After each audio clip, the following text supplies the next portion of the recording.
Pemirsa, kehadiran virus COVID-19 subvarian Omikron EG.5 di Indonesia tidak perlu terlalu dikhawatirkan oleh masyarakat. Hal itu dikatakan ahli epidemiologi Universitas Airlangga Unair Surabaya, Windu Purnomo.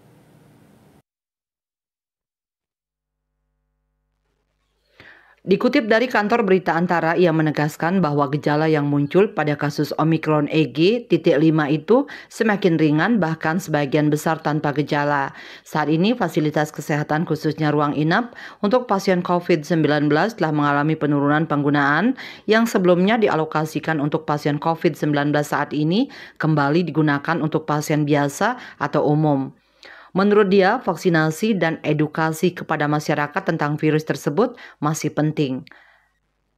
Perilaku hidup bersih dan sehat (PHBS) serta mematuhi protokol kesehatan harus menjadi budaya yang diterapkan secara konsisten oleh masyarakat.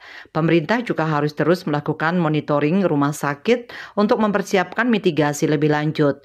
Meskipun situasi terkini menunjukkan peningkatan kasus COVID-19, langkah-langkah tersebut dapat mengurangi dampak dan memastikan ketersediaan fasilitas kesehatan yang memadai. KMB Bali Pos melaporkan.